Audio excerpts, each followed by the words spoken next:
Experience آپ سے share کرنا چاہتا ہوں کہ ہمارے یہاں کبھی کوئی چیز جو کہیں بھی ہم رکھ کے بھول جاتے ہیں، جب وہ نہ ملے تو گھر کے جو بڑے ہوتے ہیں وہ یہ کہتے ہیں کہ جی آپ اللہ سے دعا کرو اور کوئی تسبیح پڑھو تو وہ چیز آپ کو مل جائے گی یا آپ کے ذہن میں آ جائے گی کہ وہ چیز آپ نے کہاں رکھی۔ تو اس کی میڈیکل کیا کوئی اس کا اگر ہم انالیسس کریں تو کیا اس کا میڈیکلی کیا ریزن ہوتا ہے؟ تو میں آپ کو بتاتا چلوں کہ ہم جو چیز بھی ان آنکھوں سے دیکھتے ہیں، ان کانوں سے سنتے ہیں، ان ہاتھوں سے پرفارم کرتے ہیں،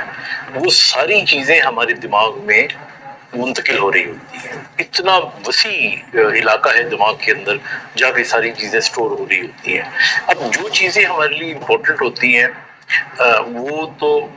خاص ایک سیکشن ہوتے ہیں جن کے اندر یہ سٹور ہوتی ہیں، باقی عام طور پہ تھریش میں چلی جاتی ہیں۔ تھریش میں اس لیے چلی جاتی ہیں کہ ان کی ضرورت نہیں ہوتی۔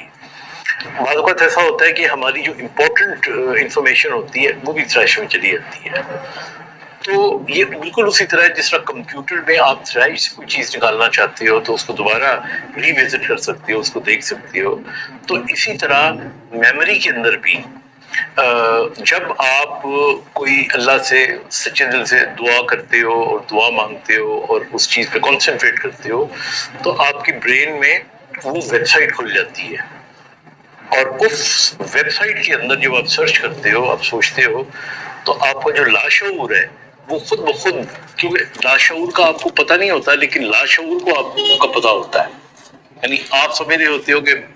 ہم تو شعوری طور پہ اپنے آپ کو سمجھ رہے ہوتے ہیں نا کہ عقل مند ہے، لیکن جو ہمارا لاشعور ہے وہ ہمیں واچ کر رہا ہوتا ہے۔ تو جب اسے اس چیز کا پتہ چلتا ہے وہ ویب سائٹ کھلنے کے بعد کہ نہیں آپ تو یہ سرچ کر رہے تھے، تو آپ کو خود اس کے قریب لے جاتا ہے۔